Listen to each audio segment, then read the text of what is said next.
Hi everyone, this is Z, and in this video I would like to talk to you about 10 games that I played in January. What I thought about them, whether I'm planning on continuing playing them or perhaps dropping them, and why is that? Something that I think is a crucial thing to know here is how I approach playing games, and that is I rarely play less than 4 or 5 games at the same time.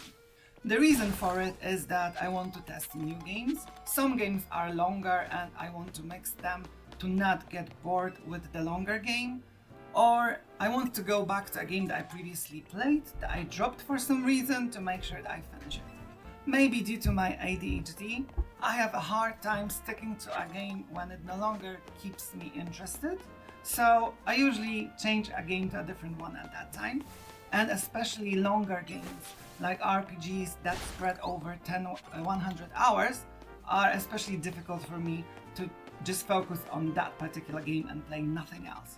That may be a reason why the longer games sometimes take me even up to a year to finish. But before I do, please tell me in the comment section below about the games you have played in January, how many were there, and whether you enjoyed them and finished them or planning to, or if you tested them out and just dropped them afterwards due to one reason or the other. Of course, share the reason as well. And if you could, please like this video and subscribe to my channel for more videos about games that I've played, my reviews and feelings about them, and also me listing reasons why I think you might like them or why I think you might not like them.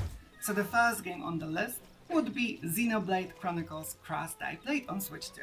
It's definitely my number one on this list because I love the series and I loved this particular game as well. I still have some things to finish up in it, but nonetheless, I'm really loving my time that I spend with it. I love the combat, I enjoy the story, and I love the exploration. I also think it looks beautiful. So if you're a fan of fantasy or science fiction games, you love Xenoblade Chronicles, you like JRPGs, and you like very interesting combat, and especially you like exploring very alien worlds with magnificent creatures, then I can strongly recommend that game for you. I think you'll like it.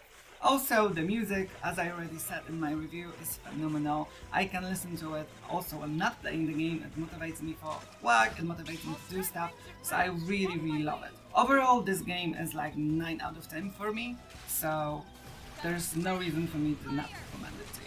One thing to note here, this game is quite long, so it will take you some hours to complete it, let's say about 100, and that is even if you're not a completionist. Tons of stuff to do, tons of the world to explore, interesting combat mechanics, many hours of fun.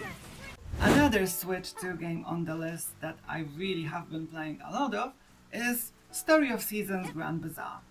A cozy farming game with a twist, the incredibly engaging market minigame where you sell your produce, something that is cute, easy to pick up, easy to play in short successions, so an amazing game to just relax and unwind after work while having a TV show or podcast in the background. Really something to ease my mind off from the everyday hustle.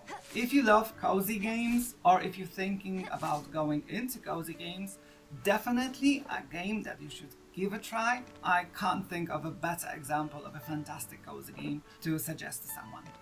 And on the third place, would you believe it, another Switch 2 game. And yes, I've just received my Switch 2, so I'm kinda hyped about it. I love the console, it's quite an upgrade from Switch. I didn't think it would be, but it is, so I'm loving playing on it. So the game I want to talk about in number 3 would be Pokemon ZA, so Pokemon Legends ZA. I had played some Pokemon games in the past, even the first one on Game Boy, like years back, so I knew what I was going into. Many of the games that I tested just didn't click for me. What I think Pokemon ZA did different is that the combat is quite engaging for me because it moved from turn-based into real-time action. I seem to have lost a few hours of my recordings, so audio only now.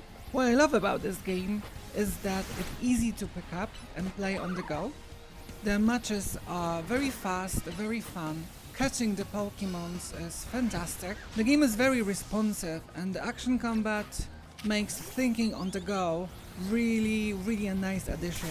Changing the Pokemons, having cooldowns on potions feels really great, feels like you have to think on your feet. The fourth game on the list would be Portal 1, the Switch 2 edition. And that one took me by surprise. I love the Portal game, especially Gladys, the main enemy, so to say. I love the story, I love the puzzle gameplay, so I was really happy to see it on the Switch 2. I would say that it looks amazing. I think they did some graphical updates to it, and it really looks fantastic. You wouldn't be able to tell that it's not a modern game. The gameplay feels quite good with the Switch Joy-Cons, so again, a great transition from mouse and keyboard the way I used to play it back in the day, like in 2010 or 11, I think. Works great on the go in docked mode. The first one introduced the story and the puzzle mechanics that are then expanded on in Portal 2, and you can get both games in a very cheap bundle, at least I know I did.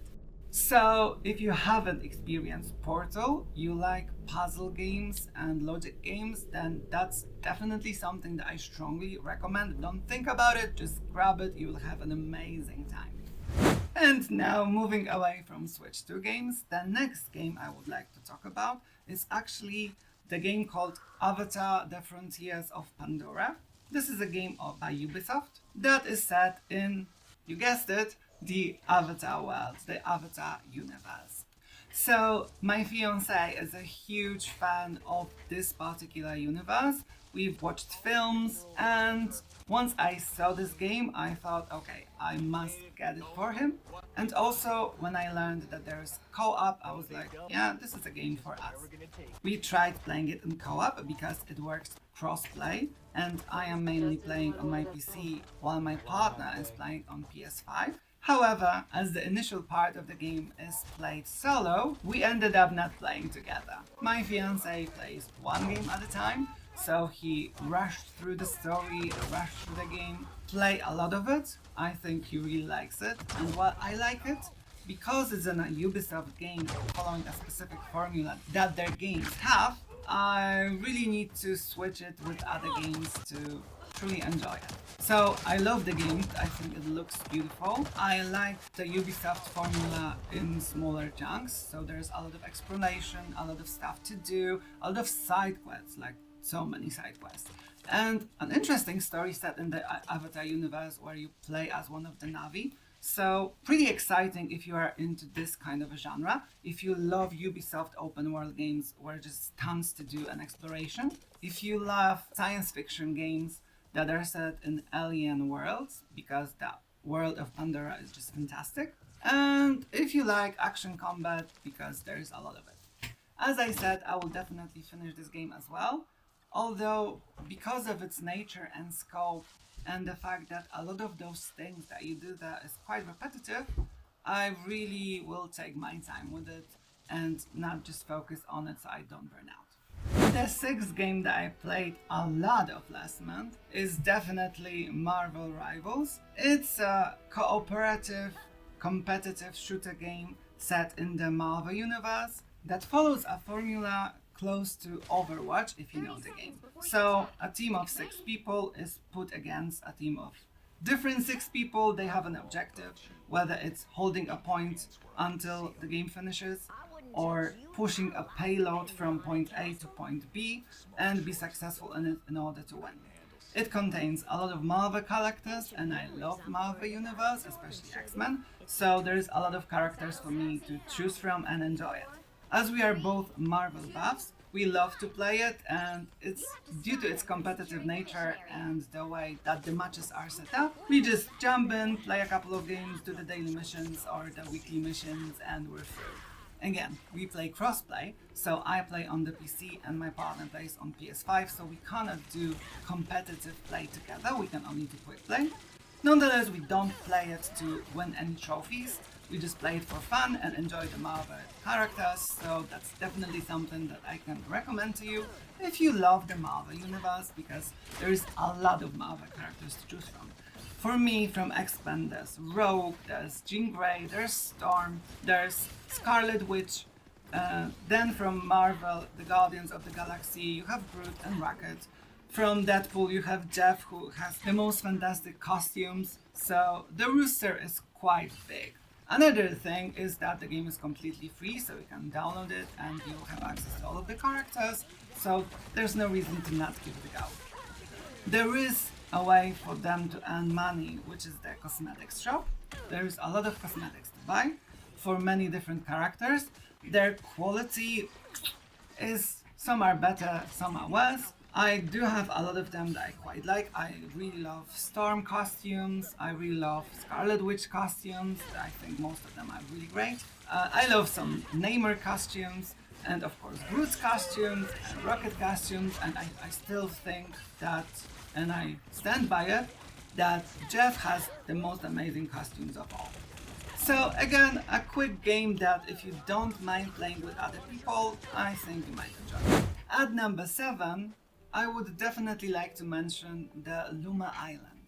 Luma Island is another cozy game on the list. I have it on PC, and I would compare it to a living sim, not unlike the Fantasy Life series.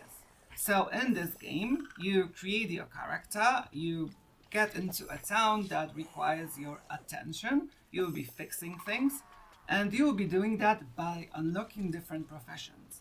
So you will have a crafter, you will have farmer, you will have a cook, and also my favorite one, the explorer, where you'll be go into these dungeons and exploring them Indiana Jones style.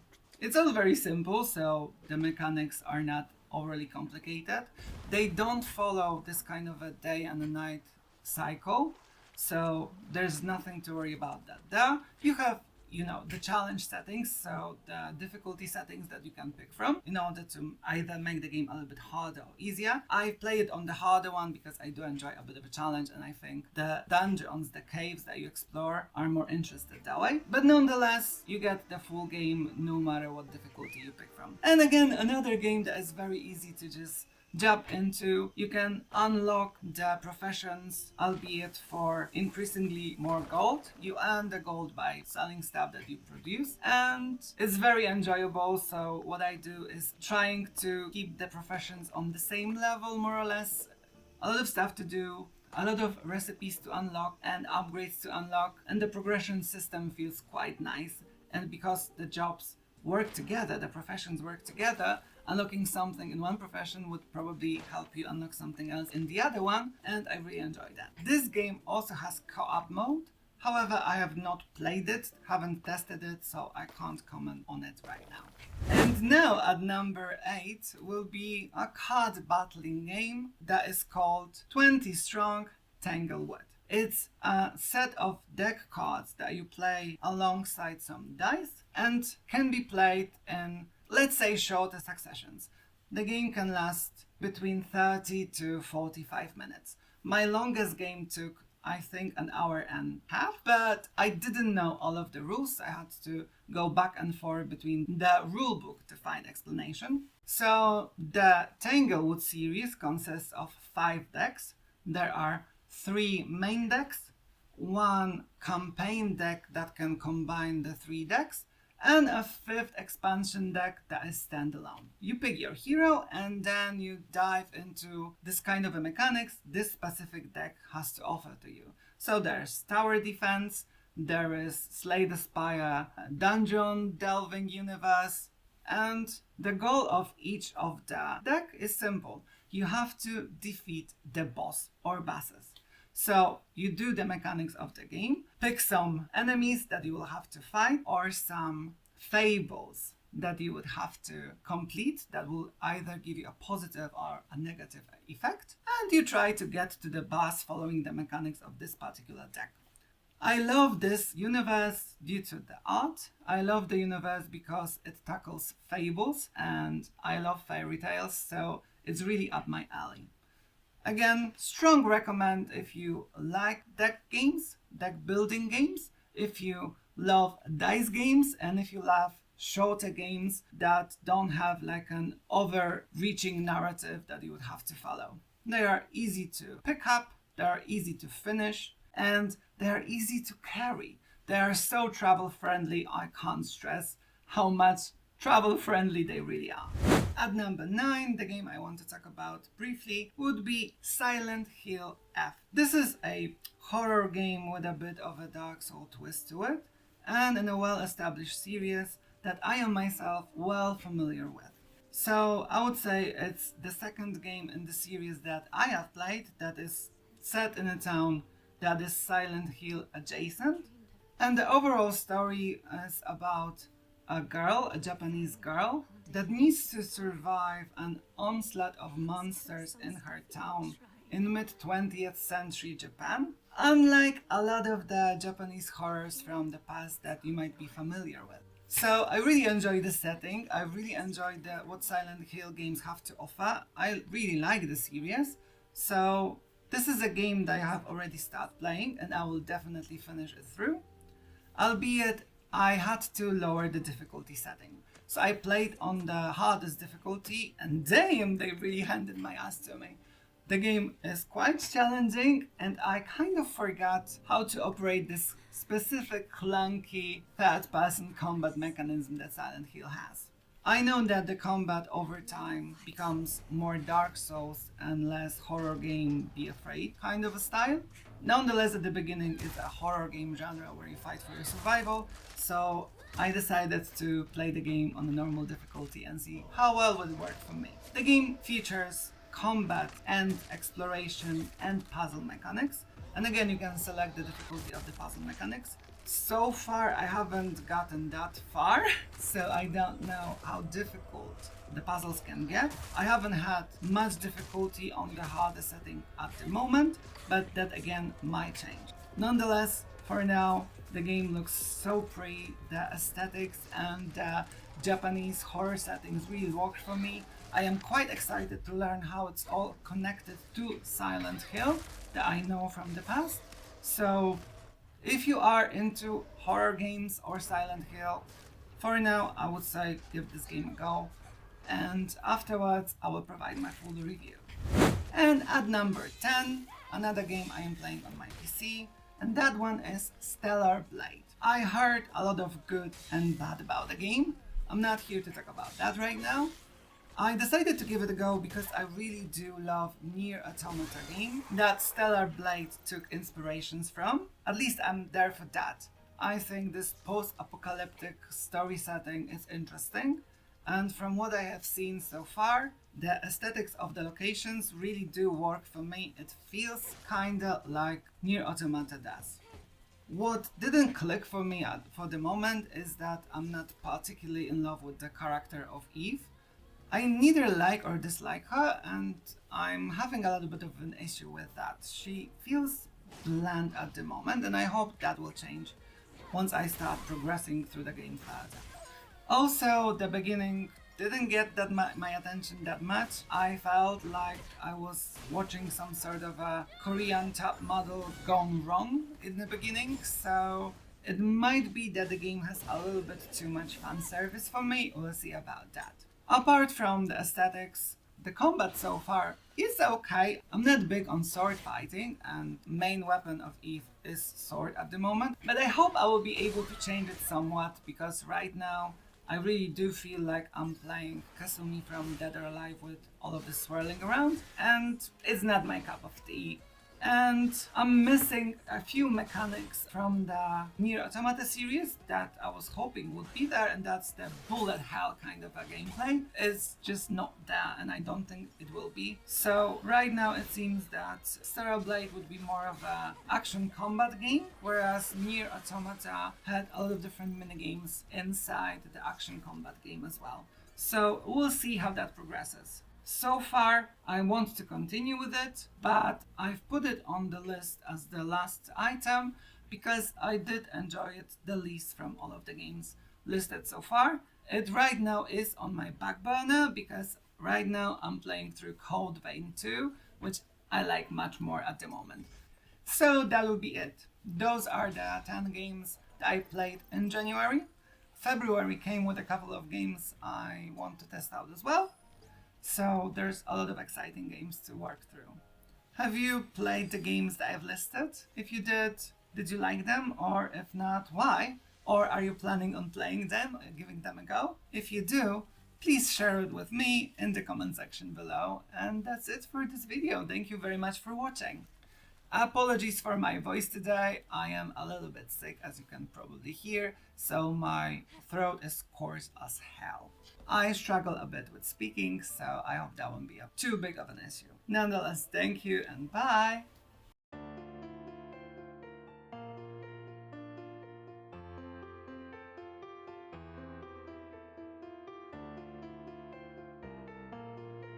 This is the car. I will be have a little helper here. My cat, yes. Oh, nobody wants to make an appearance. Let's go.